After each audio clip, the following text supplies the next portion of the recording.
नमस्कार, साधना फलक में आपका स्वागत है। आज हमारे साथ है श्री वैभव सुरंगे जी।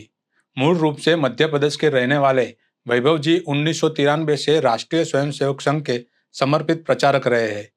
वैभव जी वर्ष 2009 से वनवासी कल्याण आश्रम के माध्यम से निरंतर समाज सेवा में जुटे हुए हैं। वर्तमान में वैभव जी नागपुर केंद्र से अखिल भारतीय युवा आयाम के प्रमुख का महत्वपूर्ण दायित्व संभाल रहे हैं।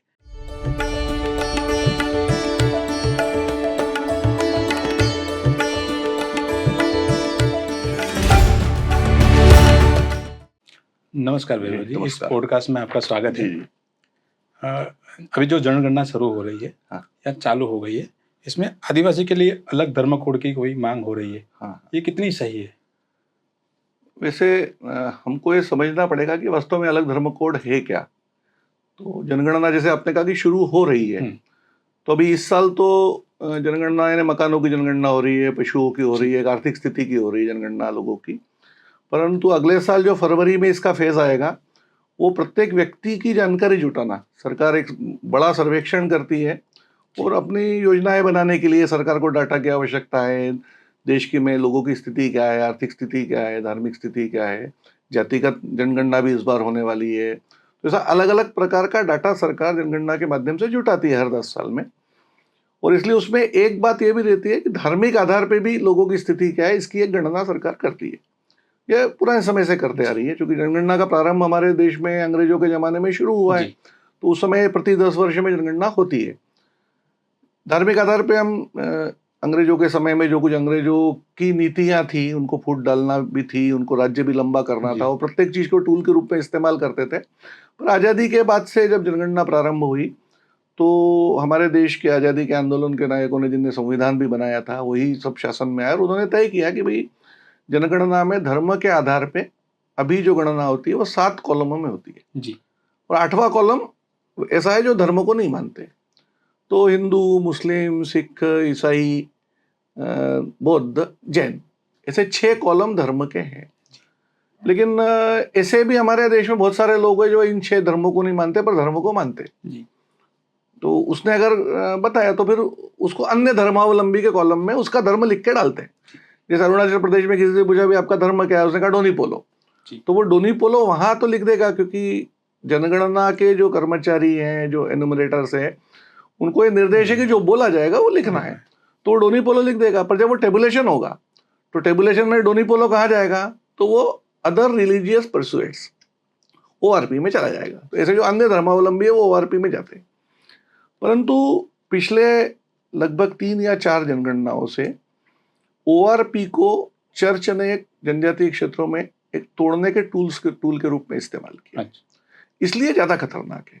भारत में कौन किस धर्म को मानता है, इसकी स्वतंत्रता संविधान के हिसाब से भी है और भारत की प्रकृति में भी है। कोई किसी भी धर्म को मान सकता है, किसी भी देवता को मानता है। हमारे 33 करोड़ देवी देवता है, जितनी जनगणना है उतने देवता भी है, तो प्रत्येक अपना स्वतंत्र मान सकता है, उसकी कोई प्रॉब्लम नहीं है। पर देश का विभाजन का षड्यंत्र लेके चर्च जो चला था, वो अंग्रेजों के शासनकाल में भी चला, आजादी के बाद भी चला। कई आयोगों ने इसकी रिपोर्ट दी कि चर्च जो कुछ काम कर रहा है सेवा के पीछे, इसका मंतव्य धर्मांतरण है।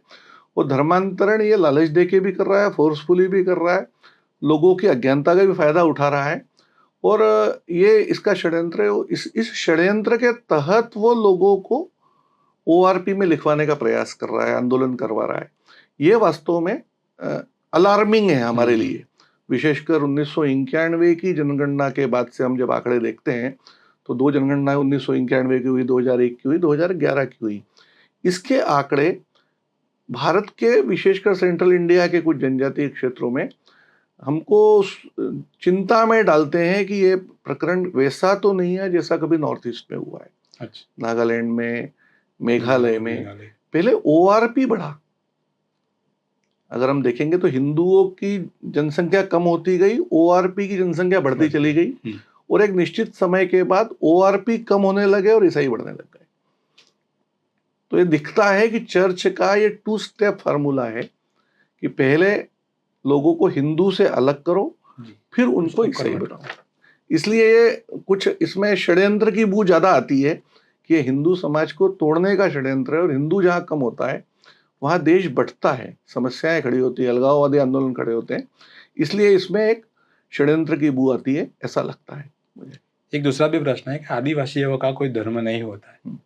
ये कितनी सत्यता है, इसके संदर्भ में आपका क्या आदिवासियों का धर्म नहीं होता, ऐसा प्रचलित है, सब कहते रहते हैं। ऐसा ये थोड़ा कंफ्यूजन है लोगों को, जी कुछ कंफ्यूजन है, और अंग्रेजों ने इसको बहुत अच्छे से उभारा। ओवर है। मतलब ये सब अंग्रेजी समय से षड्यंत्र जी। शुरू हो गए। अंग्रेज भारत में आए तो उन्होंने बहुत सी बातों को ऐसा भारत पे प्रचारित करना शुरू किया जिसके परिणाम आज तक हम भोग रहे हैं। और उसमें से ये है कि भाई आदिवासी को उन्होंने कहा कि ये थोड़ा कुछ अनसिविलाइज्ड लोग हैं। जी केवल ऐसा धर्म कहा नहीं जाता होता है। ऐसा नहीं, और आपके पास आपका कोई धर्म नहीं है तो अनसिविलाइज्ड है तो धर्म भी नहीं है। तो आपको सिविलाइज्ड होना है तो आपको एक धर्म की भी जरूरत है। तो हम इतना सरल दे रहे हैं कि आप कुछ भी कीजिए, 7 दिन में एक बार चर्च में आइए, माफी मांग लीजिए, एक बार बपतिस्मा करना है केवल, और इतना सरल। और आपके जंगल में हम चर्च शुरू कर ही रहे हैं। तो ये कोई भारत में किया ऐसा नहीं है, विश्व भर में किया। जी तो हम देखते हैं कि कुछ दिनों में ही उन्होंने अब कोलंबस के जाने के बाद पूरे अमेरिका को किस प्रकार से कन्वर्ट कर दिया। जी आज अमेरिका में अमेरिकन्स ये 2.5% भी नहीं है। जो कभी आज से 500 साल पहले 100% लोग थे, उन्हीं का वो देश वहां था। पर 2.5% भी नहीं बचे। ऑस्ट्रेलिया में ऑस्ट्रेलिया के लोग आपको देखने को नहीं मिलेंगे, जो कोई दिखते वो सब यूरोपियंस है। यूरोपियन। न्यूजीलैंड में वही लोग हैं, आधा अफ्रीका खा गए। तो ये यूरोपियंस की चाल है, और उसमें उन्होंने दुनिया भर में ये बताने की कोशिश की कि जो सिविलाइज्ड है वो गोरे हैं, जो काले लोग हैं वो अनसिविलाइज्ड हैं, और ये व्हाइट मैन बर्डन है। गोरे लोगों के ऊपर एक बर्डन भगवान ने दे दिया है कि हमको सबको सिविलाइज करना है। इसके हम शिकार हो गए। जी। हमको आज तक लगता है कि आदिवासी व्यक्ति जो है वो कुछ वो, असभ्य हाँ। है क्या। और इसलिए एक बड़े प्रतिष्ठित व्यक्ति है, नाम नहीं लूंगा मैं, आईएएस के बड़े कोचिंग चलाते हैं, और उनके पॉडकास्ट और मॉक इंटरव्यू करते हुए रील्स बहुत आती है। तो वो जी आईएएस एस्पिरेंट का एक मॉक इंटरव्यू ले रहे हैं। उसमें वो प्रश्न पूछ रहे हैं कि मुझे ऐसी 5 बातें आप बताइए जो सभ्य समाज आदिवासियों से सीख सकता है। मेरे को ये प्रश्न सुन के ऐसा लगा कि समाज आधा बढ़ गया है कि आदिवासियों से कुछ सीखा जा सकता है, पर अभी भी वो उनको असभ्य मान रहा है। सभ्य समाज अलग है, आदिवासी अलग है, ऐसा उसको अभी भी बोलने में तो आ रहा है। तो ये भ्रम दूर करना पड़ेगा कि उनके पास सब कुछ है, धर्म नहीं, सब कुछ है। एक बहुत बड़ा आध्यात्मिक आधार हमको भारत के जनजातीय क्षेत्रों में दिखेगा। वो प्रकृति की पूजा में दिखेगा, वो ईश्वर के रूपों के रूप में दिखेगा, वो जन्म से लेके मृत्यु तक के संस्कारों में दिखेगा, वो उनकी जीवन पद्धतियों में दिखेगा। एक श्रेष्ठ समाज, एक सभ्य समाज कैसा आचरण करता है वैसा आचरण दिखेगा। वो हमको महिलाओं के सम्मान के रूप में दिखेगा। हमारी दृष्टि अंग्रेजों की हुई है, दिक्कत ये। इसके कारण कभी कभी हमको ऐसा लगता है कि मंदिर नहीं है इसलिए धर्म नहीं है क्या। हमारा अध्यात्म मंदिरों में कैद है क्या? तो हमारा अध्यात्म मंदिरों में कैद नहीं है, वो व्यक्ति के अंदर है। वो देखता है कि सारी सृष्टि ये ईश्वर का रूप है, इसलिए पूरी प्रकृति को जी। पूजता है। वो वागदेव की पूजा करता है, वो पर्वत की पूजा करता है, वो पेड़ों की पूजा करता है। तो कैसे कह सकते उसके पास धर्म नहीं है? उसके पास भी धर्म है, जी और वो वैसा ही है जैसा हमारा है। हम गोवर्धन की पूजा करते हैं, वो डूंगरदेव की पूजा करता है, पूजा पर्वत की है। तो ये कंफ्यूजन है, जो यूरोपीय लोगों को कुछ कंफ्यूजन था भी, और कुछ ने उनने षड्यंत्र के तहत हम में प्रचारित किया और हमारे दिमाग में डाला भी। दोनों बातें। उनको कंफ्यूजन था क्योंकि उन्होंने ऐसा देखा नहीं था भारत जैसा देश, तो कंफ्यूज भी थे वो, ये बात भी सही है। जी लेकिन अध्ययन करके उनने उसको टूल के रूप में इस्तेमाल किया और हमारे दिमाग में डाल दिया। जी हम अपने समाज को अपनी दृष्टि से नहीं देख पा रहे। समस्या है, इसलिए हमको ऐसा लगता है कि आदिवासी मतलब कोई असभ्य व्यक्ति है, कि जिसके पास कोई धर्म नहीं है, जिसके पास कोई ज्ञान नहीं है, उसको सब कुछ हमको ही सिखाना है, उसका विकास हमको ही करना है, वो अपना विकास नहीं कर सकता। जी ये हमारी शिक्षा में आ गया, ये हमारे संस्कारों में आ गया, ये हमारे दिमाग में जाते हुए खून में चला गया। जी जब हम कहते हैं कि गुलामी की सारी मानसिकता दूर करके हमको आगे बढ़ना है, सब जंजीरों को तोड़ना है, हमको डीकॉलोनाइज होना है। जी तो डीकॉलोनाइज होने का मतलब ही है कि हम अपने समाज को उस दृष्टि से देखें। ऐसा नहीं था। भारत अगर विश्वगुरु था, सोने की चिड़िया था, तो उसमें भारत के जनजातीय समाज का बहुत बड़ा योगदान था। उसको खोज निकालना पड़ेगा। ये चैलेंज हमारे सामने है। तो शायद ऐसे प्रश्न, ऐसे कंफ्यूजन दूर होने शुरू हो जाएंगे। मुझे ये जो आपने दृष्टिकोण की बात कर दी, आदिवासी समाज के प्रति हमारा जो दृष्टिकोण है, हाँ। अभी उसको चेंज करने के लिए, बदलने के लिए हमें क्या क्या करना चाहिए? जैसे मैंने कहा, बदल तो रहा है। जी। जैसे मैं प्रश्न बोला, आधा हाँ। गया कि आदिवासियों हाँ। से भी कुछ सीखा जी, जा सीखा सकता जा है। सकता उनके है। पास भी ट्रेडिशनल नॉलेज है। जी जी। जब इंडियन नॉलेज सिस्टम की बात कर रहे हैं तो उसमें आदिवासी नॉलेज भी आता है। यहाँ तक आदमी हम पहुंचे हैं, परंतु इसको पूरा बदलना है तो वास्तव में हमको जहां जहां से बदला जाता है वहां से बदलना पड़ेगा। जी। मतलब देश में ये काम, बड़ा काम ये एकेडमिशियंस करते हैं, शिक्षा के द्वारा होता है। जी। हम जैसा कॉलेजों में पढ़ा रहे हैं, स्कूलों में पढ़ा रहे हैं, वैसा रिसर्च होता है, उसके कारण पब्लिकेशन होते हैं, उसके कारण फिल्में बनती है। आदिवासी असभ्य है, लोगों के दिमाग में कहां से घुसा है, अगर जी, इसका हम जो विश्लेषण फिल्मों करेंगे जी तो ये फिल्मों से ज्यादा जी है। जी क्योंकि जी पुस्तकें तो सब लोग नहीं पढ़ते ना। जी फिल्मों में वो टार्जन दिखा देंगे एक जी आधा, तो वो पत्ते लपेटा हुआ है, भाला हाथ में है, नासमझ व्यक्ति है, उसको कुछ पता नहीं है। ऐसा आदिवासी फिल्मों में, कार्टूनों में दिखाया गया है। इसके कारण वो आम जनमानस भी लगे फिल्म। अब लेकिन है, कंतारा जैसी फिल्म बनी अभी जी पिछले कुछ जी समय में, तो उसमें जनजातीय अस्मिता की पहचान लोगों को हो सकती है। थोड़ा परिवर्तन आया है, परंतु इसको आमूलचूल करने के लिए वास्तव में हमारी शिक्षा व्यवस्था, हमारे जनजातियों के बारे में रिसर्च, हमारे पब्लिकेशंस, उनने कहा कि आदिवासी तो क्या असभ्य है, उसके पास कुछ नहीं, वो दूसरा है। आप अलग हो, इस देश में संस्कृति अलग है, जी आपकी अलग है, आदिवासी की अलग है। वो इसलिए अलग चीज का अगर हमको कुछ खोज निकालना है, रिसर्च करना है, तो उनने एक नया सब्जेक्ट लाया, एंथ्रोपोलॉजी। उसको बड़ा प्रमोट किया उन्होंने जी। विश्व भर की यूनिवर्सिटीज में एंथ्रोपोलॉजिकल अध्ययन को। वास्तव में जब भी हम एंथ्रोपोलॉजिकल जाएंगे तो हम ऐसे लोगों का अध्ययन कर रहे हैं, तो एक गलत ही होगा ना। क्या सोशियोलॉजी उनके समाजशास्त्र का अध्ययन नहीं कर सकती? क्या हिस्ट्री डिपार्टमेंट उनकी हिस्ट्री नहीं लिख सकता? जी, वो क्या करेंगे तो ऐसा होगा। फिलोसॉफी, आदिवासियों की फिलोसॉफी पर अध्ययन नहीं कर सकती? पर उनने बोल दिया कि ये सब चीजें उनके पास है ही नहीं। वो असभ्य है तो समाजशास्त्र कहाँ है वहां? जी वो असभ्य है तो वो कहाँ देश के बारे में जानते, तो इतिहास कहाँ है उनका? इसलिए ये सब लिखा नहीं गया। अंग्रेजों ने गलती की। विडंबना ये है कि आजादी ओ, के 77 साल बाद भी हम यही बात बोल रहे हैं कि अंग्रेजों ने ऐसा किया। जी ये दोष हमारा है। हमको अब NEP है, अब डीकोलोनाइजेशन की बात हो रही है, अब ये बात हो रही है कि आदिवासियों का भी इतिहास लिखा जाना चाहिए। आजादी के अमृत महोत्सव में प्रधानमंत्री ने लाल किले से कहा, ऐसे लोगों को याद किया जाना चाहिए जिनका आदिवासियों को, जिनका आजादी में योगदान है पर उनको कोई जानता नहीं है। चलता नहीं। जी तो वो कौन है?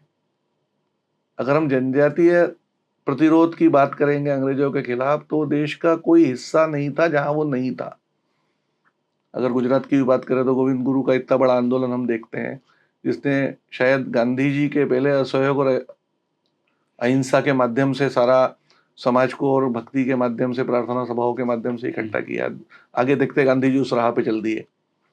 बिरसा मुंडा का आंदोलन देखें, जी या हम देखेंगे कि वो सशस्त्र संघर्ष भी दिखेगा, वो असहयोग के रूप में भी दिखेगा, वो अहिंसा के रूप में भी दिखेगा, पर दिखेगा हमेशा सामूहिक। भगत सिंह की ये प्रॉब्लम हो सकती है कि उनको लगता था, चंद्रशेखर आजाद भगत सिंह को, मुट्ठी भर लोग करेंगे क्या, देश के युवाओं ने जागना चाहिए। पर ये प्रॉब्लम आपको सिद्धो कान्हू की नहीं दिखेगी, ये प्रॉब्लम बिरसा मुंडा की नहीं दिखेगी। ये खोजने का विषय है कि ये क्यों नहीं है वहां, कि अगर एक नायक खड़ा है तो उसके पीछे हजारों लोग क्यों खड़े हैं, और हजारों लोगों में आधी महिलाएं कैसे हैं? जी अगर गोविंद गुरु ने आंदोलन किया तो उसमें पुरुषों के साथ महिलाएं भी सहभागी थी, पूरी कम्युनिटी साथ में थी। ये उस समाज की क्या विशेषता है जो वहां दिख रही है आजादी के आंदोलन में, खोजने की बात है। ये विशेषता है। तो हमने अभी तक जनजातियों की कमजोरियों पे ही बात की। हमारी सारा जो आज तक का चिंतन है, जी उसमें हमने भारत की जनजातियों को देश की लायबिलिटी माना है। वो इसलिए हम बात भी ऐसी करते हैं, कब तक आरक्षण देना पड़ेगा, कब तक फ्री चावल देने पड़ेंगे। हमको ऐसा लगता है कि एक बहुत बड़ी लायबिलिटी है विकसित भारत के लिए, बहुत बड़ा भार है। जी कब मुक्ति मिलेगी इस भार से? अगर इतिहास देखेंगे तो ध्यान में आएगा कि देश की ताकत है। अगर पद्धतियां देखेंगे, सामाजिक संरचनाएं देखेंगे, तो ध्यान में आएगा कि इसका इस्तेमाल करके हम देश का विकास बहुत तेजी से कर सकते हैं। पर हमने उसको एड्रेस नहीं किया। हम हमेशा यूरोसेंट्रिक मॉडल पे चले। यूरोप की दृष्टि से हम आदिवासियों को देख रहे हैं, देश को देख रहे हैं पूरे। आदिवासी थोड़े दूर हैं, इसलिए और भी दिक्कत आ रही है। वहाँ समस्या पूरे देश की है, लेकिन वहाँ प्रॉब्लम्स ज़्यादा आ गई है, क्योंकि उसके बारे में अभी भी हमारी वो धारणा बनी हुई है जो 100 साल पहले हमारे बारे में गौरव की धारणा थी। अच्छा, इसको बदलने की जरूरत है वास्तव में। तो वो बहुत तेजी से होगा, क्योंकि वहाँ बहुत सारी अच्छी बातें पहले से मौजूद हैं। अगर उसका उपयोग होगा, उनको शामिल किया जाएगा। अभी हम विकास में उनको इंगेज कर रहे हैं, अभी इन्वॉल्व नहीं कर रहे हैं। जब तक इन्वॉल्वमेंट नहीं बढ़ेगा तब तक कुछ नया इवॉल्व नहीं होगा। इंगेज तो कर रहे हैं जी, हम, आवाज दे रहे हैं आपको प्रधानमंत्री का, पर हम जो दे रहे हैं उसमें रहो आप। फिर देखते हैं उसमें बकरियां बन रहा है वो। उनकी जीवन शैली से कहीं ना कहीं हमें ऐसा लगता है कि मूड से जुड़े हुए तो यही लोग हैं अभी। हाँ। फिलहाल जो उनकी कल्चरल एक्टिविटी है, जो भी है, उनकी दिनचर्या है, तो उनको लगता है। दूसरा, मोहन जी भागवत ने सीखने की बात की अभी। हाँ। तो उन्होंने बताया कि जलवायु परिवर्तन के संदर्भ में हमें उनसे सीखना चाहिए। इसमें आपकी क्या राय है? ये मैंने कहा ना, मोहन जी ने जो कहा, तो मोहन जी तो बोल रहे हैं, लेकिन हमने सुन लिया इस बार।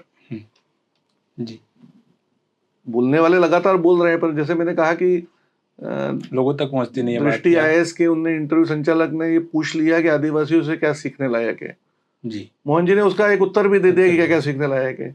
तो विश्व परेशान है क्लाइमेट चेंज से, लेकिन देश का जनजातीय समाज पूरे विश्व को यह संदेश दे सकता है कि जंगलों को कैसे बचाना, वृक्षों को कैसे देखना, वनस्पतियों के देखने की दृष्टि क्या हो हमारी।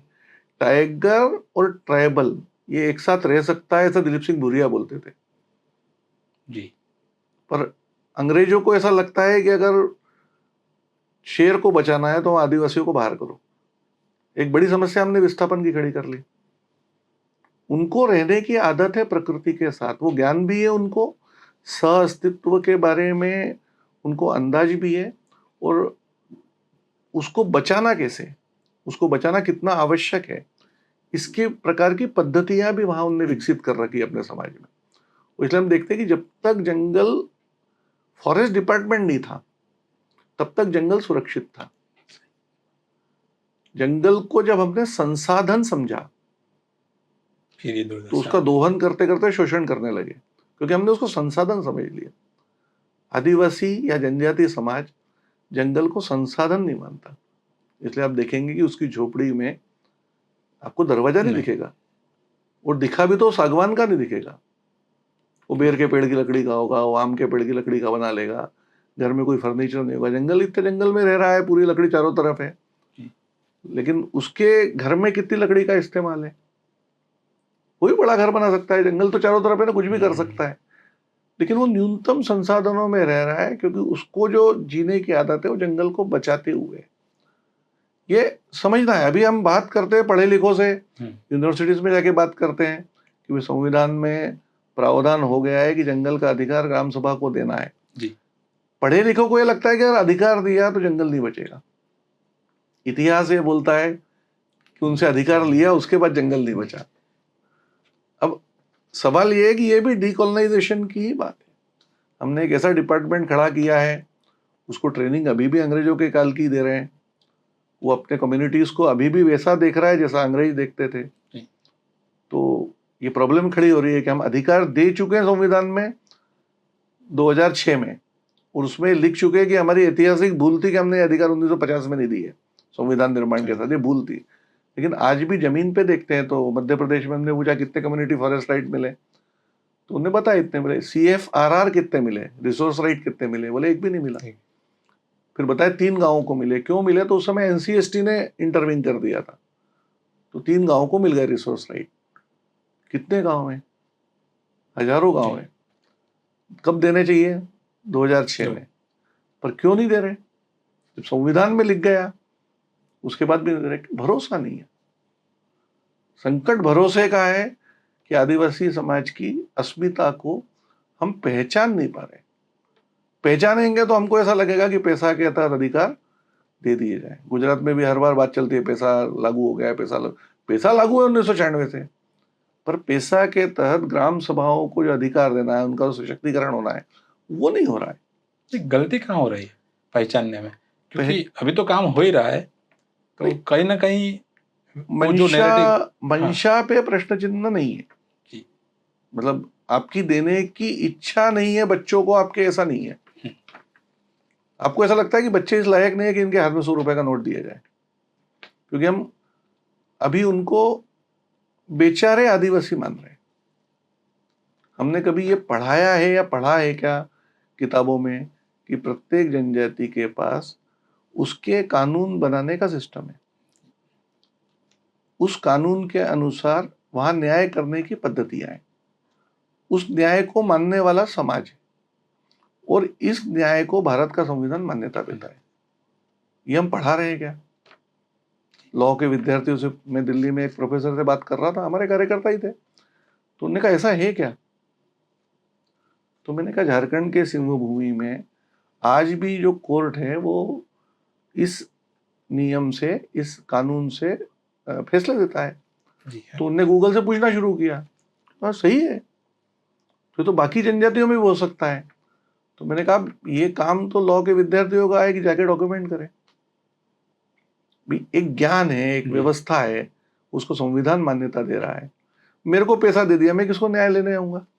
मेरे पास कोई व्यवस्था है क्या? मेरे को तो कोर्ट ही जाना पड़ेगा। जी। मेरे को पैसे की कोई जरूरत नहीं है, क्योंकि मेरे पास पुलिस के अलावा कोई चारा नहीं है। अगर मेरे यहाँ कुछ गड़बड़ होती है तो उसके पास व्यवस्था है, और आज भी वो व्यवस्था कायम है। इसको बचाना चाहिए, क्योंकि सुराज्य वो है जहां न्याय सुलभ है। जी। आज उनको न्याय नहीं मिला। कोर्ट में जो केस जाता है पीढ़ियों तक चलता रहता है, पुलिस को पैसा देना पड़ता है, वकील को पैसा देना पड़ता है। वकील क्या बोल रहा है हमको नहीं समझता, उसको क्या समझेगा? जी। अगर न्याय वहां सुलभ है तो वहां अधिकार दे दिए पैसा के तहत।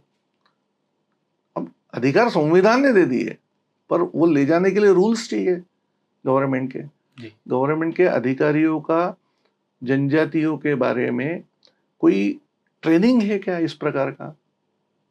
मैं मध्य प्रदेश में ज्यादा रहा हूं, तो मध्य प्रदेश में मैंने प्रशासनिक अकादमी में पूछा, तो उन्होंने कहा ऐसा कोई मॉड्यूल नहीं है, आप बना के दे दीजिए। कितनी अनभिज्ञता है, जहां पर हर चौथा व्यक्ति आदिवासी है, और उसको सबसे ज्यादा सरकार की आवश्यकता है। मेरे को सबसे कम है, मेरे को थाने जाने की जरूरत नहीं पड़ती, मैं एक ऐसे सिस्टम में आ गया हूँ, समाज ऐसा है। उसको सबसे ज्यादा जरूरत है, वो गरीब भी है, वो अभी शिक्षा से भी दूर है, उसके अस्पताल नहीं है, मनी लेंडर्स परेशान कर रहे हैं, कितने प्रकार की, सबसे ज्यादा सरकार की जरूरत है। पर उसके बारे में ठीक पढ़ाने वाला, ठीक प्रशिक्षण देने वाला कोई नहीं। पुलिस को लगता है कि भील क्रिमिनल ट्राइब है। भीलों के बीच में जाओ तो ऐसा लगता है कि इनसे ज्यादा सभ्य कोई नहीं है। एक पुलिस के अधिकारी हमारे झाबुआ जिले में आ गए थे, तो वहां एक घाट था, आजकल घाट नहीं, अब तो हाईवे बन गया तो रोड सीधा कर दिया हमने। घाट से ट्रक वक्त धीमे जाते थे तो कभी कभी लूटपाट हो जाती होगी, वो कई घाटों पे होती है देश में। तो वहां उनने जाके लिखा दिया, घाट के पत्थरों पे लिखा है, चोरों का इलाका है, वाहन संभल के चलाएं। हाँ जी। और वहां के कुछ युवा उस पुलिस थानेदार से मिलने गए कि भाई आपने ऐसा कैसे लिखा दिया, भीलों का इलाका है, आप चोरों का इलाका लिख रहे हैं। तो 10-15 मिनट बहस करने के बाद इन युवाओं को समझ में आया क्या दोष इसका नहीं है, पढ़ के ही ये ऐसा है। जिस परीक्षा को देखे यहाँ आया है तो उसमें पढ़ाया ही गया है कि भील क्रिमिनल ट्राइब है, इसका अध्ययन ही ऐसा है। अब इसको हम कैसे समझाए कि भील क्रिमिनल नहीं है, भील सभ्य लोग होते हैं। तो वास्तव में हमारे विद्यार्थियों को आजकल जो इंटर्न्स करके सोशल इंटर्नशिप जरूरी कर दी है सरकार ने अलग अलग विश्वविद्यालयों में, हमारी अब जवाबदारी है कि हम उनको ले जाएं, जनजाति क्षेत्रों में रखें। वो रहेंगे तो समझ में आ जाएगा, पढ़ के समझ में तो नहीं आ रहा है, गलत लिखा है इसलिए, लेकिन वो रहेंगे, समाज के साथ जाएंगे तब ध्यान में आएगा कि वास्तव में समाज कैसा है। उसका तरीका तो अभी वही दिख रहा है, किताबों में गलत लिखा है, फिल्म मेकर गलत फिल्म बना रहे हैं। करना क्या, प्रत्यक्ष समाज में चले जाए, वहां चले जाएंगे तो एकदम समझ में आएगा कि यार बात तो कुछ और है जी, वास्तविकता कुछ और है। तो वहां भेजना शुरू कर रहे हैं हम जी, है ना। पहले वन यात्रा वगैरह भेजते थे संगठन के लोग, अब तो सरकार ने ही कर दिया, प्रत्येक विश्वविद्यालय में सोशल इंटर्नशिप करना है। अब हम जरिया बनाएं कि वो जाएं तो कहाँ रहें, कैसे रहें, क्या बातचीत करें। जरिया बनाएंगे तो अब शिक्षा पद्धति में कुछ बदलाव आ रहे हैं, इनको बहुत तेज लाने की जरूरत है। और हमारे विद्यार्थी, हमारे युवा समाज के बीच में जितना रहेंगे तो हमारे समाज में एक ताकत है कि वो सब सिखा देगा, अच्छा, सब सिखा सकता है वो। और इसलिए हमारे यहाँ शिक्षा है ना कि समाज के बीच में थी। हमने अंग्रेजों के काल से उसको स्कूलों में और विश्वविद्यालयों में कैद की हुई है। जी, आजकल बाहर निकलने की बात हो रही है, और शायद इसीलिए हो रही है कि जितना आदिवासियों के बीच में लोग जाएंगे, आदिवासी समाज में वो ताकत है कि वो इनको सिखा देगा कि वास्तव में क्या है। तो इन्वॉल्व होने की जरूरत है जी। वहाँ। ना कोई परिवर्तन आया है, कोई बदलाव आया है या अपनी पहल के बाद? कई प्रकार के क्योंकि बदलाव आए। हाँ, क्योंकि हमने देखा है यहाँ पे भी टूरिज्म के लिए वहाँ पे जाते हैं वो प्रदेश में, लेकिन वहाँ के लोगों को मिलने नहीं जाते या उनको समझने नहीं जाते। हाँ, हम ये समझा नहीं रहे। हम्म, कल्चरल टूरिज्म बढ़ाने की जरूरत अच्छा, है ना। और टूरिज्म के कारण वहाँ प्रॉब्लम खड़ी नहीं हो जाए, इसको समझने की जरूरत है। टूरिज्म विकसित करना चाहिए, बस सही है, पर्यटन के लिए जाना चाहिए, हम्म, पर किस दृष्टि से जाना, क्या देखने जाना, क्या समझने जाना, इसका बारे में हमने समझ पैदा करना चाहिए। जी, तो जनजातीय क्षेत्रों में तब जाएंगे तो वहाँ के जनजीवन को हम खराब नहीं करेंगे, जी, वहां से कुछ सीखने जा रहे हैं, ये दृष्टि है क्या। अभी भी हम कॉलेज के विद्यार्थियों को भेजते हैं, पर उनके मन में ये रहता है कि हमको सिखाना है। अच्छा, हाँ, हाँ, उनको ऐसा लगता है कि पढ़ा लिखा आदमी ज्यादा जानता है, और जो पढ़ा जी, लिखा जी, नहीं है उसको ज्ञान नहीं है। मतलब वो अभी अशिक्षित और अज्ञानी, इसमें अंतर ही नहीं कर पा रहे। जब जी, जाग के बैठता है तब ध्यान में आता है सही, कि ज्ञान किसके पास है। जंगल के बारे में जिस पेड़ के नीचे बैठे हैं, जब वो गांव का आदमी पूछता है कौन सा पेड़ है क्या है, तो हमको कुछ भी नहीं पता उसके बारे में, उसको सब पता है।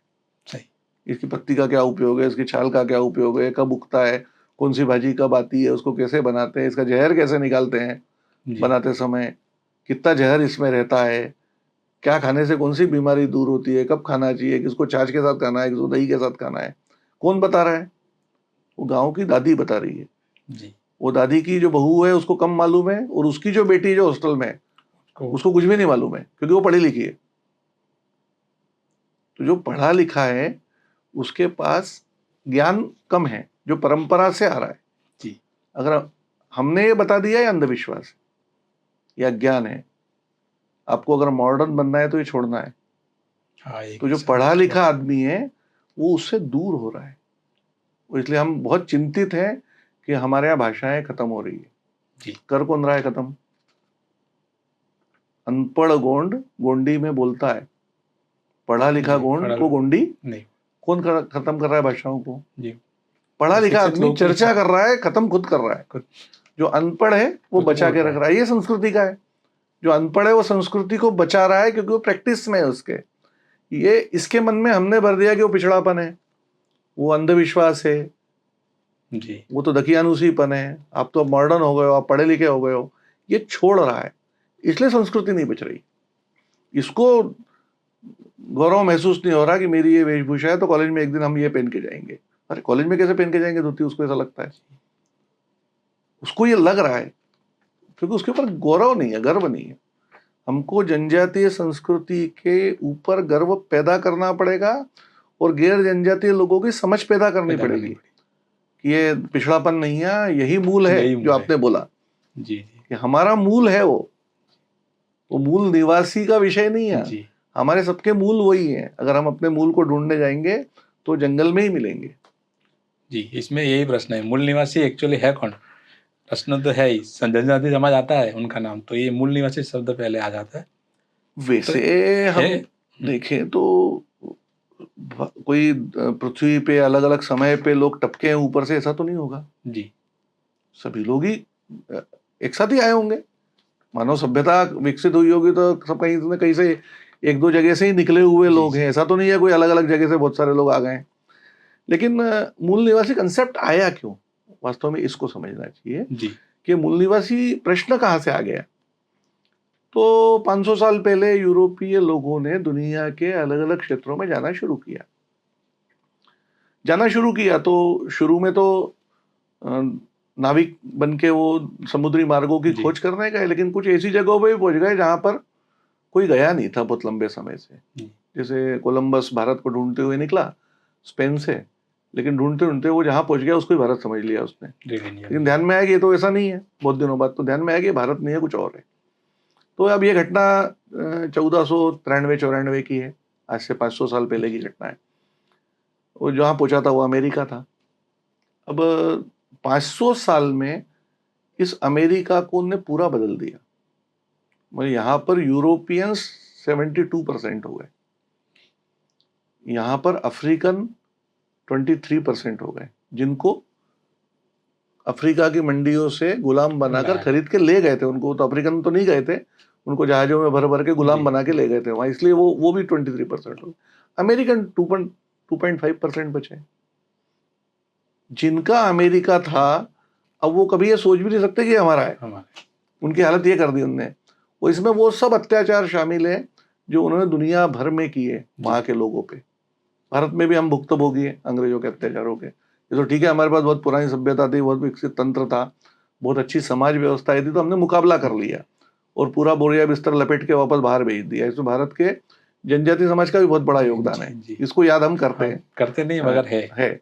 और ये वो नहीं कर पाए जी, ये ऑस्ट्रेलिया के लोग नहीं कर पाए, जहाँ 300 साल पहले कोई कैप्टन हुक सबसे पहले कुक भेजे थे। 300 साल में पूरा ऑस्ट्रेलिया उन्होंने कब्जा कर लिया। सिडनी, मेलबर्न, एडिलेड सब यूरोपीय बस्तियां हैं, ऑस्ट्रेलियन कौन है? इसलिए न्यूजीलैंड में माओरी सांसद पहली बार एक वो महिला पहुंची, वो अफ्रीका की महिला का वीडियो वायरल हो रहा था कि ये लोग बोलते हैं कि हमारा एग्जिस्टेंस इनने बताया, तो क्या हम नहीं थे क्या? हम एग्जिस्ट कर रहे थे, हमारे पास एक संस्कृति थी, पर यूरोपियों ने ये किया कि हम इनका एग्जिस्टेंस बताया, कोई जंगली जानवर को खोज के ला रहे हैं। आज भी हम शब्द प्रयोग करते हैं कि फलानी जगह पे फलानी जनजाति पाई जाती है। किसने सिखा दिया पाई जाती है?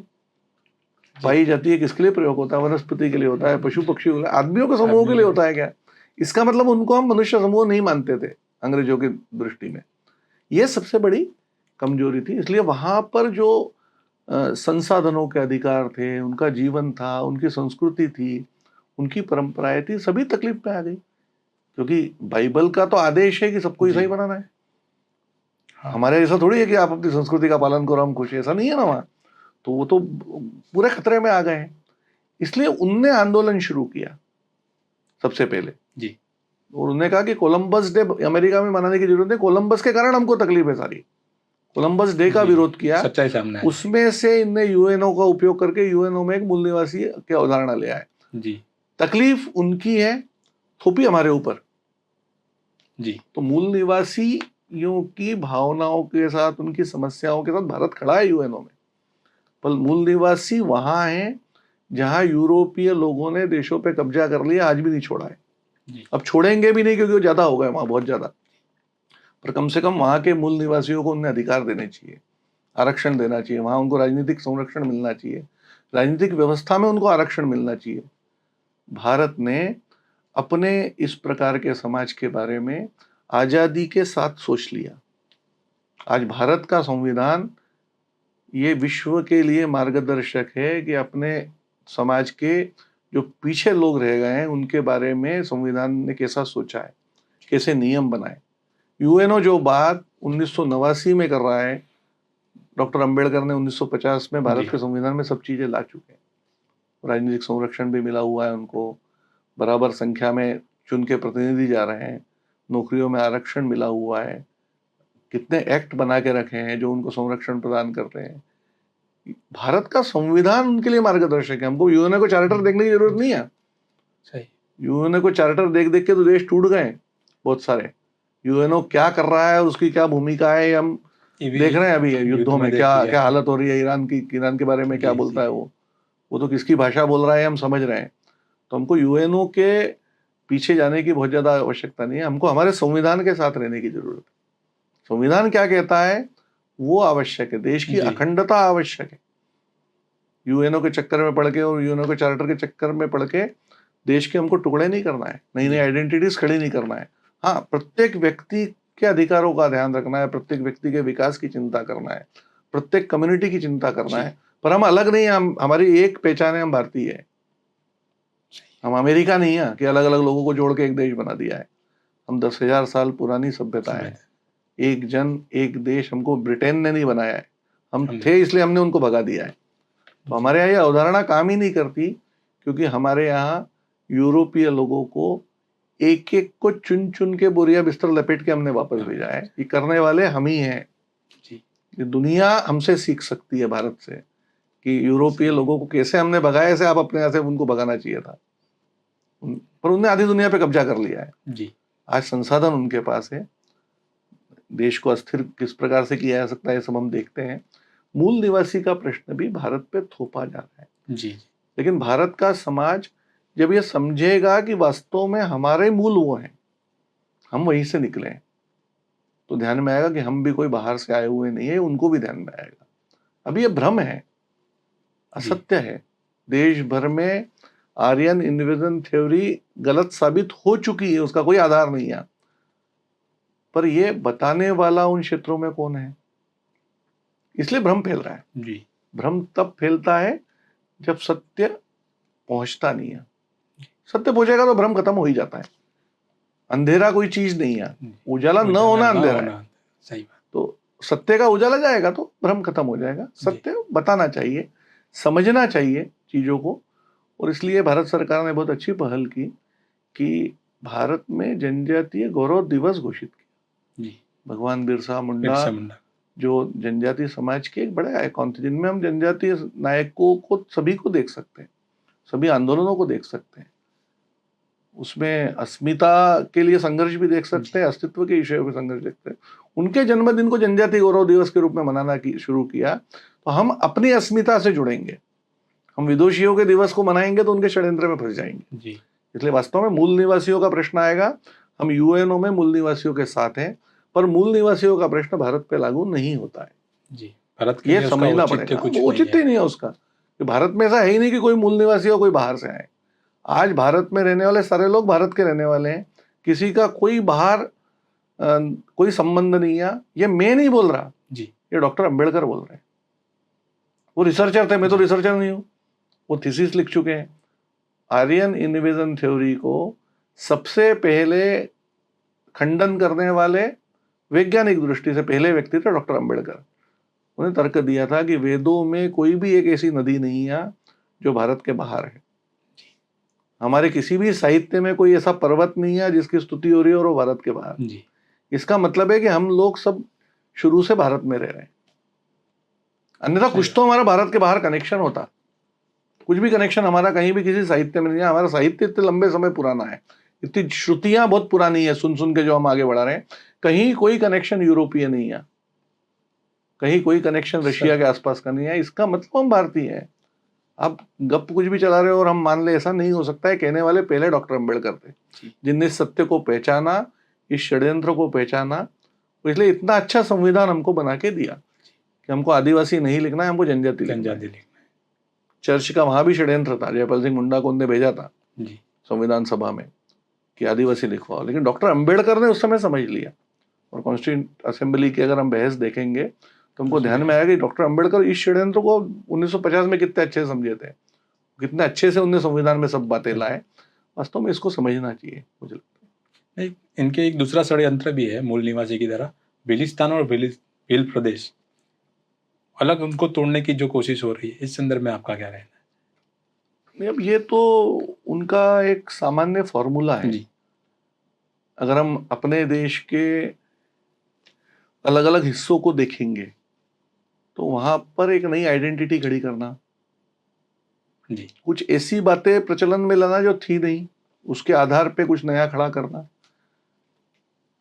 नई अस्मिता खड़ी करके फिर उसको उसके आधार पे कोई झंडा, कोई कलर, कोई नारे, सम्मेलन, सभाएं, उसके आधार पे राज्य, और राज्य के बाद अलगाववाद करके अलग देश हमारा है। अगर हम नागालैंड के आंदोलनों को देखें, अगर हम नॉर्थ ईस्ट के सब आंदोलनों को देखें तो यही दिखेगा। अगर हम ईस्ट तिमोर को देखें जो इंडोनेशिया से अलग हुआ और एक अलग स्वतंत्र देश बन गया 15 साल पहले, तो वहां यही होता हुआ दिखेगा। अब दक्षिण सूडान एक अलग देश बन गया, उसको देखेंगे तो ऐसा ही होता हुआ दिखेगा। तो अब शस्त्रों से किसी देश को जीतना ये कठिन है। ईरान को देख के हम समझ गए होंगे कि इतनी बड़ी ताकत भी ईरान का कुछ नहीं बिगाड़ पाई। शस्त्र से हम नहीं जीत सकते। अब जीतने के अलग तरीके हैं। तो उनमें से एक तरीका है कि आप समाज को वहां के तोड़ो और उसको ये एहसास कराओ कि आप अलग हो, क्योंकि उसको ये एहसास है कि मैं भारतीय हूं, हम एक हैं, हम कोई अलग नहीं है। ये उसको एहसास है पूर्वजों से। इसलिए आप भील जिसको वो भील प्रदेश कह रहे हैं, जी बिल्कुल। उसके आप गाँवों में जाएंगे, वो गुजरात में होंगे, वो महाराष्ट्र में होंगे, वो मध्य प्रदेश राजस्थान में होंगे, तो लोग आपको राम राम बोलेंगे। हाँ, और हॉस्टल के युवाओं से मिलेंगे तो वो बोलेंगे जय जोहार। जी, जोहार शब्द गलत नहीं है, जी, पर यह नया इस लाया गया है संदर्भ यहाँ। में जी, क्यों? क्योंकि राम राम को खत्म करना है। जी, राम जोड़ते हैं, राम जी, जोड़ रहे हैं हमको। इसके वो पीछे का राम जो राम इरादा हमारा है, नहीं है, हमारा जोहार है। जी, जी, जो ये उसके पीछे का भाव है। ये जोहार गलत नहीं, जोहार गलत झारखंड में नहीं, बोलते जी, हैं, सब लोग बोलते हैं, आदिवासी भाव गलत बोलते है हैं। उनका। जोहार झारखंड में आदिवासी बोलते हैं, ऐसा नहीं। झारखंड का कोई भी खड़ा होगा तो पहले जोहार नहीं, बोलेगा।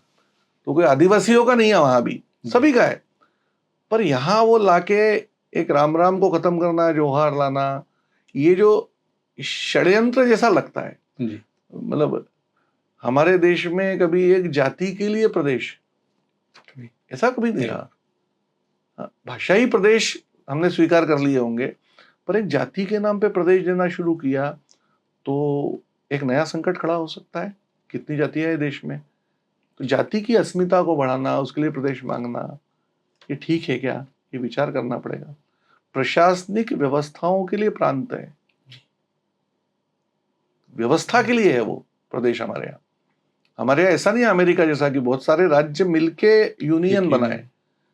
संघीय ढांचा हमने कहा है, पर ऐसा है हमारे यहाँ अमेरिका जैसा अवधारणा नहीं है कि हमारा राष्ट्र बहुत सारे और उनको मिला के हमने एक राष्ट्र बना दिया है, राज्यों को मिला के, ऐसा नहीं है। हमारे यहाँ एक देश है, प्रशासनिक इकाई है, उसकी राज्य है। संविधान भी यही बोलता है हमारा। ये सब अधिकार केंद्र को और संसद को हमने दिए हुए हैं, इसीलिए है ना कि केंद्र पावरफुल है, क्योंकि देश हमारा एक है। इस भाव को खत्म करना, अलग अलग राज्य इस आधार पर निर्माण करना, जातियों के आधार पे, ये हमारे देश को तोड़ेगा, हमारे समाज को तोड़ेगा। इसको हमने समझना चाहिए। भील प्रदेश आकर्षक नारा लगता है भीलों को, क्योंकि उनका उससे उनका नाम जुड़ जाता है। जी, जी, लेकिन भीलों की चिंता हमको करना है, भीलों के योगदान को हमको याद रखना है। भील दुनिया को क्या सिखा सकते हैं, ये हमको ध्यान रखना है। भील अस्मिता को हमको बचाना है, और उसके आधार पे अलगाववाद न खड़ा हो जाए, इसकी भी चिंता हमको करना है, क्योंकि वो अंततः देश को और समाज को तोड़ेगा, मुझे ऐसा लगता है। दूसरा एक प्रश्न है, हम इस समाज को कहीं ना कहीं रावण के वंशज के साथ जुड़ के देखते हैं, इस संदर्भ में आपका क्या कहना है? नहीं, अभी तक तो हम यही मानते थे कि रावण ब्राह्मण है जी, तो जोड़ के ब्राह्मणों को देखते थे रावण के साथ। अभी तक तो हमने यही पढ़ा था, सभी ने पढ़ा था, सभी ने पढ़ा है। रावण कौन था? ब्राह्मण था, पुलस्त्य ऋषि का लड़का था। अभी अभी वहां JNU से शायद ये शुरू हुआ जी, वहां पर महिषासुर डे, रावण के वंशज शुरू हुआ। तो देश का एक विश्वविद्यालय, वो जादवपुर होगा, वो JNU होगा, वो हैदराबाद सेंट्रल यूनिवर्सिटी होगा, ये इसके केंद्र बने जी। आदिवासी जगह इसके केंद्र नहीं थे। जब उन्होंने शुरू किया तब हम लोग कॉलेज में पढ़ते थे जी, तो हंसी आती थी कि क्या उल्टे पुल्टे काम करते हैं। पर 20 साल बाद देखा कि बस्तर के लोग मानने लग गए जी कि हम रावण के वंशज हैं। कुछ लोग, सब नहीं मान रहे। ये एक प्रकार का अलगाव खड़ा करने की कोशिश है कि भाई तुम राम को मानते हो तो हम रावण को मानते हैं, सामने कब आएंगे जी। तो कुछ लोगों को ये जता दिया कि कुछ तुम रावण के वंशज हो, तुम महिषासुर के वंशज हो, तो झगड़ा खड़ा होगा ना जी। कि हमारी संस्कृति में राम हम सबको जोड़ते हैं। अगर कुछ लोगों को ये लगने लगा कि हम राम के विरोधी है, तो किसके विरोधी हो रहे हैं? तो ये जो जिसके परिवार में लोग राम राम बोलते थे, जिसके परिवार में लोग दुर्गा की पूजा करते थे, अब 4 साल पहले की घटना है कि छत्तीसगढ़ में एक युवा ने आत्महत्या कर ली जी। कारण तो क्यों आत्महत्या कर ली? परीक्षा में फेल हो गया क्या? जनजाति समाज में परीक्षा में फेल होने पे कोई आत्महत्या करता नहीं है, वहां उसको इतनी कोई दिक्कत नहीं है। क्यों आत्महत्या की? तो पता चला कि इसको कॉलेज में इसके मन में ये बैठ गया कि हम महिषासुर के वंशज है और दुर्गा की पूजा नहीं करना चाहिए। तो इसने घर पे आके तहलका मचाया। पिताजी माताजी मानने को तैयार नहीं। ये इतना अवसाद में आ गया कि इसने आत्महत्या कर ली कि मेरे पिताजी नहीं समझ रहे इस बात को। इस स्तर तक मानसिक विकार जाता है कि जो लोग दुर्गा को पूज रहे हैं, जो लोग अंबे माता को पूज रहे हैं, उनको आप बोल रहे हो कि आप महिषासुर के वंशज हो। ये भ्रमित कौन है? तो हम देखेंगे पढ़ा लिखा वर्ग भ्रमित है जी, क्योंकि उसके मन में हमने ये भरा है कि अंधविश्वास है, फालतू है, पोंगापंथी है, ये आपको पीछे ले जा रहे हैं। ये हमने उसके मन में, शिक्षा में हमको बदल करना पड़ेगा। हमारी यूनिवर्सिटीज के वातावरण बदलने पड़ेंगे। हमारी संस्कृति हम सबको जोड़ती है, समझना पड़ेगा। एक संस्कृति के लोग हैं हम। हाँ, उसका प्रकटीकरण अलग अलग प्रकार से है, क्योंकि हमने ये माना है कि वो विविध प्रकार से प्रकट होगी, इसलिए विविधता हमारे यहाँ बची हुई है, उनके यहाँ नहीं बची है। वैसा हम नहीं बनाना चाहते देश को जी। ये समझना पड़ेगा। तो हम सब लोगों का सम्मान भी करना सीखेंगे, सबको मान्यता भी देना सीखेंगे। अगर वो अपने भगवान के सामने शराब की धार डालता है तो उसको हम समझाएंगे नहीं कि शराब मत चढ़ाओ, तुम्हारे भगवान को शराब चढ़ाओ में क्या दिक्कत है, असली चढ़ाओ, शुद्ध चढ़ाओ, घर पे बना के महुए की चढ़ाओ, ये बताओ, ये बराबर, विदेशी मत लाओ। लेकिन उसको हम ये समझाने जाएंगे कि नहीं ये गलत है, तो वो भी, इसका मतलब हम मान रहे हैं कि उसके पास धर्म नहीं है। अंग्रेजों ने माना कि वो अंधविश्वास है, हम मान रहे हैं कि वो अंधविश्वास है। ये अंग्रेजी दृष्टि है। हमारे यहाँ विविधता है जी। हमारे यहाँ भगवान वो खाता है जो भक्त खाता है, कोई बलि देता है, कोई मांस नहीं खाता है जी। हम दोनों का सम्मान करते हैं। हम ये नहीं बोलते तू गलत कर रहा है, दोनों का सम्मान है हमारे यहाँ। तो ऐसा नहीं है। तो हमारे काल भैरव को कई जगह शराब चढ़ती है, उज्जैन में काल भैरव को शराब का भोग लगता है, चल लगता है ना। तो हमारे यहाँ जो कुछ भक्त खाता है वो भगवान खाता है। बस ये कि आप उसकी भावनाओं को देखिए, जब वो धार देता है तो भगवान भाव का भूखा है, प्रसाद का भूखा है क्या? भगवान भक्त के भाव देख रहा है, ये हमारा दर्शन बोलता है ना। तो हमने उसकी पूजा पद्धति का सम्मान करना, उसको समझना, ये बहुत जरूरी है। उसको मान्यता देना कि ये भी हमारा ही है, ये भी हिंदू धर्म का एक हिस्सा है, हमारे भी ऐसी पूजा होती है जी। ये बहुत जरूरी है। तो हम समझ लेंगे ना हमारे मूल वही है, तो ये सब चीजें आ जाएंगी। तो इसके लिए हमको डीकोलोनाइज होना है जी, हमको गुलामी की जंजीरें तोड़ के फेंकना है।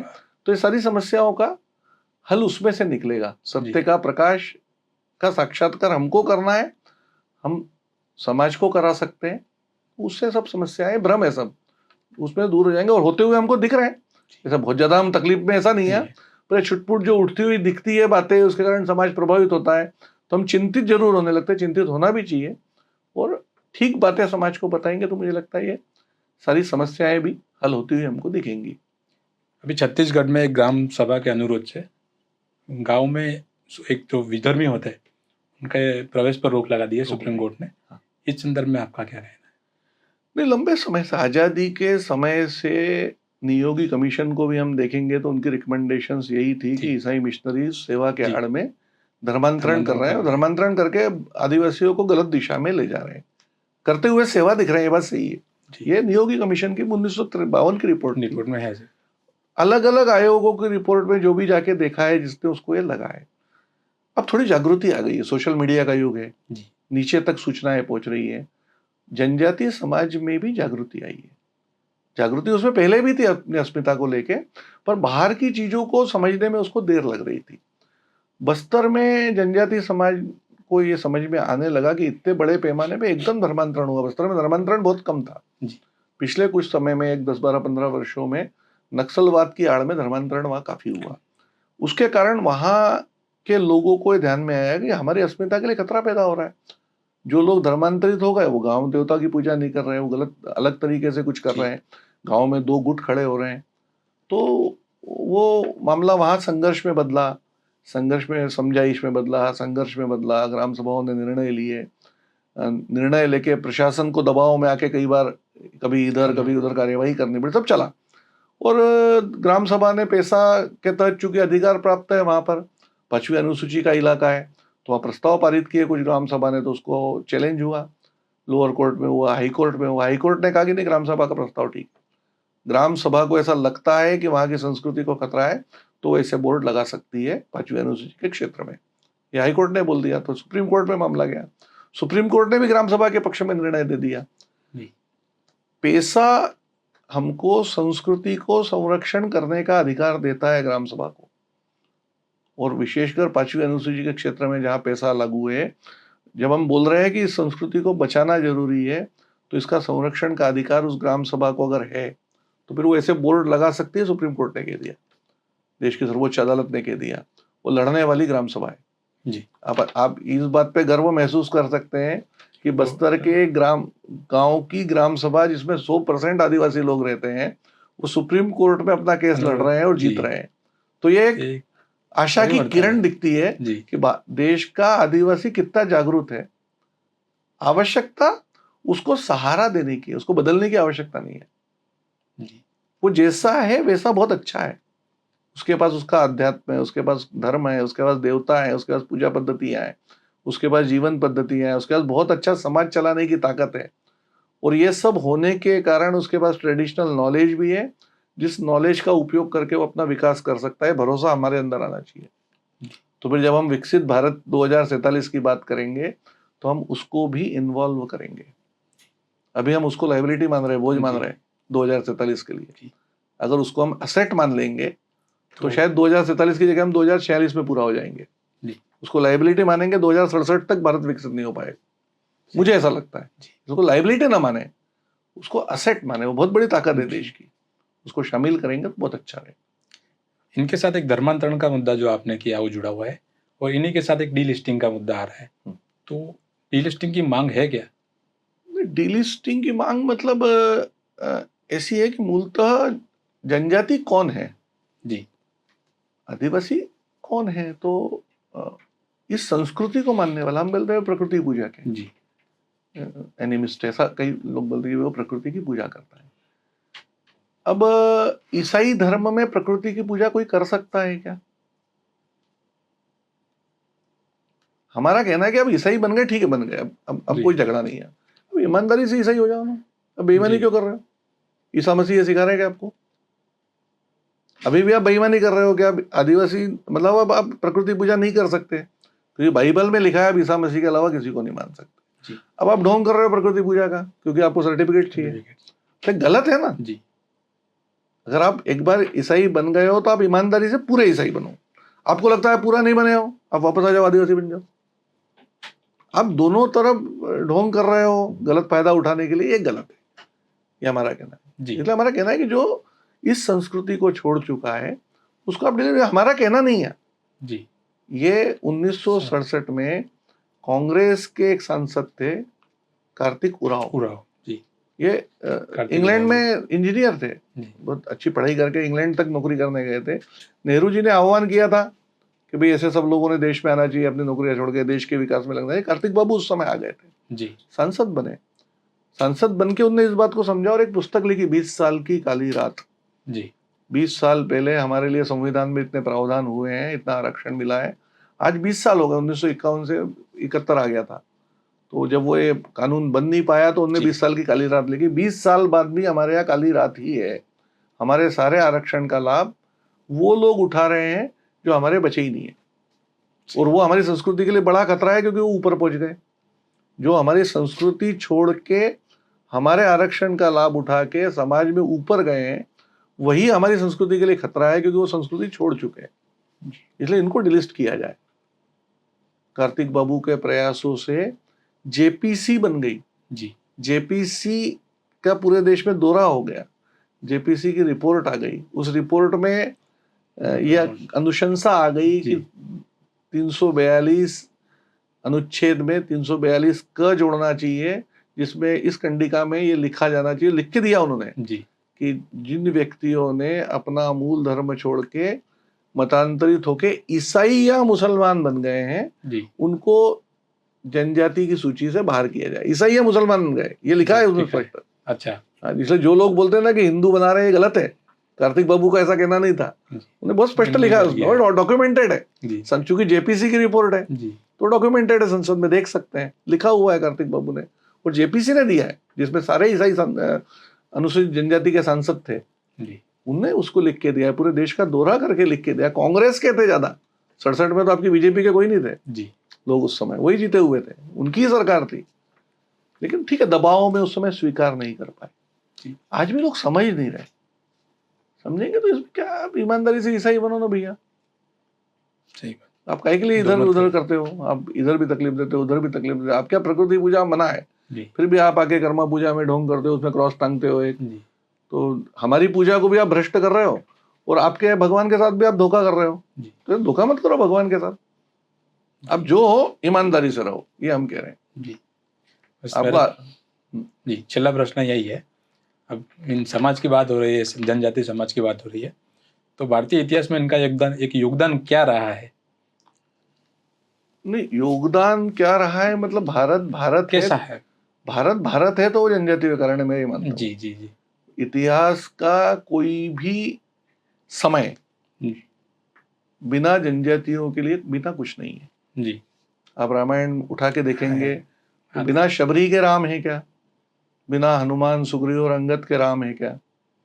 राम राम है क्योंकि उनके मित्र सब जनजाति है। जी राम ने स्पष्ट संदेश दिया कि वो अहिल्या का उद्धार कर रहे हैं, लेकिन शबरी का उद्धार कर रहे हैं क्या? तो जनजातीय समाज का उद्धार करने गए क्या वो? अहिल्या ऋषि पत्नी थी, उसका उद्धार किया उन्होंने, लेकिन शबरी से सीखा। जी शबरी और राम का संवाद अगर हम सुनेंगे तो शबरी राम से कुछ मांग रही है क्या? शबरी को पता है भगवान आए, जी ये तो पता था, राम रूप में आने वाले हैं, ये पता था, उसको प्रतीक्षा कर रही थी। जी पर आप भगवान से भी कुछ न मांगने वाला समाज, ये भारत का जनजाति समाज है। शबरी में देख सकते हैं, हनुमान में जी। देख सकते हैं, आखिरी में माला दी तो टुकड़े करके फेंक दिए। जी इसके लिए नहीं किया था युद्ध। ये समाज, ये योगदान हम महाभारत काल में देखेंगे तो आज भी हिडिंबा मंदिर देश में मिलेंगे आपको। आज भी आजकल तो सबसे ज्यादा चढ़ावा और पूजा वहीं हो रही है, श्याम बाबा। जी जी कौन है? बर्बरीक जी। है। कौन, किसके लड़के थे? घटोत्कच के लड़के थे, वो हिडिंबा का लड़का था। कहां से आए थे? जनजाति समाज से आए थे ना। जी आज हम पूज रहे हैं, हनुमान को पूज रहे हैं, बर्बरीक को पूज रहे हैं, हिडिंबा को पूज रहे हैं, मनाली में जाके हिडिंबा मंदिर में जाते हैं। तो हमारे पूर्वजों ने तो बहुत ठीक से समझा था, हम भूल रहे हैं उनके योगदान को। चाणक्य के समय देखेंगे तो चंद्रगुप्त को कह रहे हैं कि भाई आसपास के जो आठवीं गणराज्य है इनसे हमारे संबंध कैसे चाहिए, उनके मामले में हस्तक्षेप मत करो। जी मतलब पैसा की मूल भावना चाणक्य चंद्रगुप्त को समझा रहे हैं कि उनके जो मामले हैं उसमें आप हस्तक्षेप मत करो, क्योंकि समय आने पे हमारी राज्य की रक्षा करने वाली अग्रिम पंक्ति वही है, उनसे हमारे संबंध कैसे चाहिए आठविकों से। मतलब वो राजा थे, जी जंगल में उनके राज्य थे, वो निषाद राज था, निषाद नहीं था, वो विराट का राज्य था। वनवास अगर पांडवों को हुआ था तो वो राजाओं के रुके, वो कौन थे? वो सब जनजाति राजा थे। जनजाति। हम समझ नहीं रहे, दिक्कत ही है इतिहास को। और अंग्रेजों के आगमन के बाद अगर पहला क्रांतिकारी आपको दिखेगा तो वो जनजाति समाज का दिखेगा। 1780 तिलका माझी, जी राज्य शुरू हुआ 1772 में। 1780 में तिलका माझी ने तत्कालीन उस जो आजकल का भागलपुर है वहां के अंग्रेज कलेक्टर अगस्तिन क्विनलैंड की हत्या अपने तीर से कर दी। तो योगदान तो ऐसा है, और वो आखिरी तक है, वो सब प्रकार का है, शुरुआत से आखिरी तक है। और उसकी बहुत बड़ी विशेषता है कि पूरी कम्युनिटी लड़ी है, अकेले अकेले आदमी नहीं लड़े हैं, पूरा समाज एक साथ लड़ा है। तो वो भारत भारत रखने में जनजाति समाज का बहुत बड़ा योगदान है। इस ऐतिहासिक योगदान को समझना पड़ेगा, और उसको समझने का तरीका वही कि उसके ऊपर रिसर्च हो, उसके ऊपर लिखा जाए, वो हमारे पाठ्यक्रमों में आए। जब वो रिसर्च होगा तो वो छोटी कक्षाओं तक पाठ्यक्रमों में आएगा। सरकार चाह रही है, सरकार कह रही है कि सब बदलना है, बदलना चाहिए। सरकार बदलेगी कैसे? बदलना तो हमको पड़ेगा, एकेडमिक लोगों को बदलना पड़ेगा। वो क्रम शुरू तो हुआ है, अब कितना टाइम लगता है।